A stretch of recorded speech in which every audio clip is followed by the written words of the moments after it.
Assalamualaikum warahmatullahi wabarakatuh. Perkenalkan, nama saya Meisa dengan NPM 2422385. Di sini saya akan menjelaskan perubahan dan perbedaan kurikulum 1947 sampai kurikulum merdeka. Selamat menyaksikan. Baiklah teman-teman, di sini kita ketahui bahwa kurikulum kita ini selalu berubah dan berubah. Perubahan kurikulum merupakan siklus alami yang terjadi di dunia pendidikan. Kurikulum baru hadir untuk memperbarui, mengembangkan, sekaligus memperbaiki kurikulum yang sedang berjalan. Perubahan kurikulum pada dasarnya adalah upaya pengembangan pendidikan oleh pemerintah. Nah, perubahan kurikulum yang dilaksanakan tentu membawa sejumlah perubahan dalam sistem pendidikan di sekolah. Nah, terutama di dalam hal kegiatan pembelajaran di sekolah.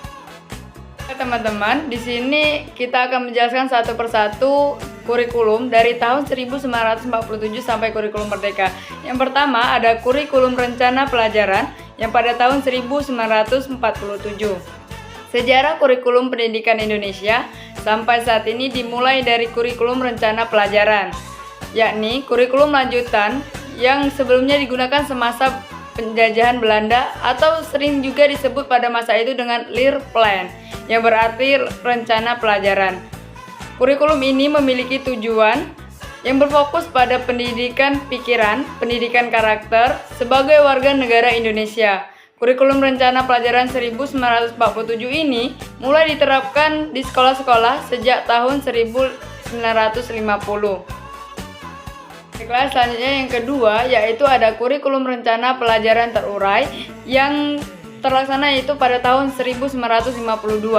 Kurikulum ini dapat dikatakan sebagai cikal bakal sistem pendidikan di Indonesia. Dalam kurikulum ini, rencana pelajaran terurai sudah terdapat rincian mata pelajaran dan menggunakan silabus sebagai pokok-pokok atau materi pelajarannya. Di kurikulum ini, banyak seorang guru memiliki tanggung jawab untuk mengajar satu mata pelajaran. Jadi, di kurikulum ini guru memiliki tanggung jawab untuk satu mata pelajaran. Selanjutnya ya teman-teman, yang ketiga yaitu ada kurikulum pada tahun 1964 atau kurikulum 1964. Pada kurikulum ini, pemerintah menerapkan program Pancawardhana sebagai pembekalan jenjang sekolah dasar, yakni pendidikan yang meliputi pengembangan daya cipta, rasa, karya, dan moral. Kemudian untuk mata pelajaran, pada kurikulum ini diklasifikasikan menjadi 5 kelompok bidang studi, yaitu yang pertama ada moral, kecerdasan, emosional atau artistik, keterampilan, dan jasmani. Yang keempat yaitu kurikulum 1968.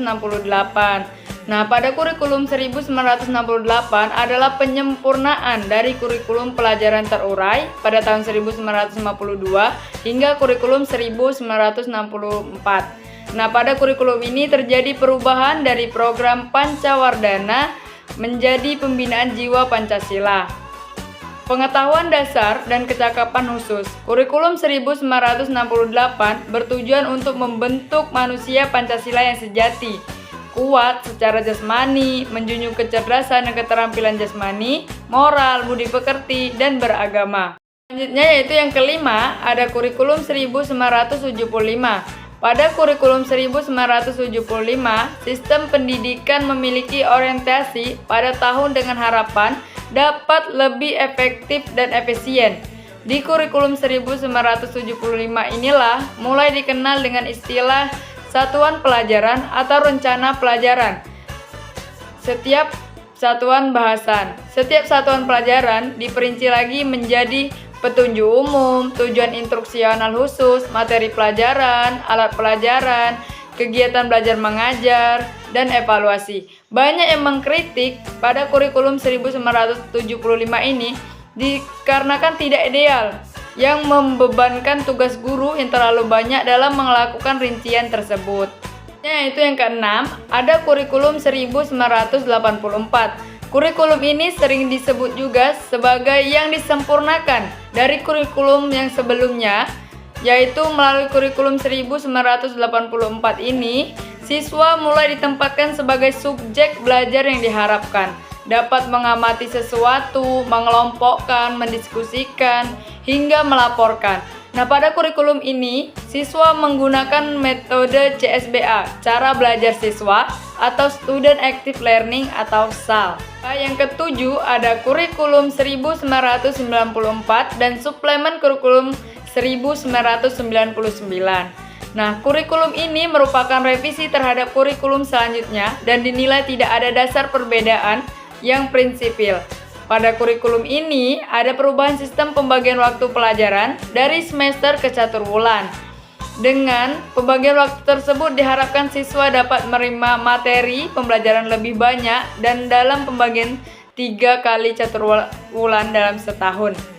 Tujuan pengajaran pada kurikulum ini menekankan pada pemahaman konsep dan keterampilan, menyelesaikan soal dan pemecahan masalah.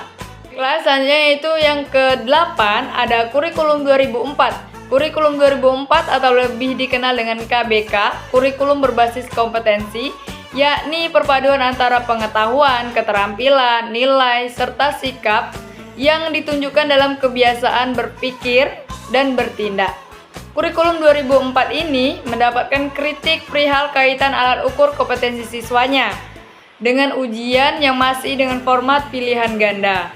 Setelah dilakukan uji coba di Pulau Jawa serta di kota-kota besar di luar Pulau Jawa, dianggap kurang memuaskan bagi guru atau tenaga pengajar yang menerapkannya.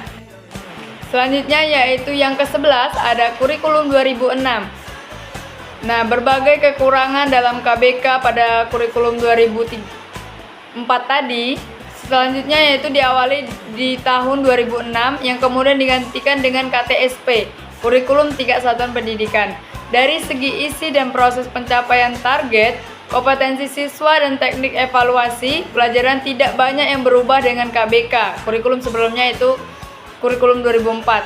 Akan tetapi, terdapat perbedaan yang cukup signifikan untuk guru yang diberikan kebebasan dalam merancang pelajaran yang sesuai dengan lingkungan dan kondisi siswa di sekolah tersebut.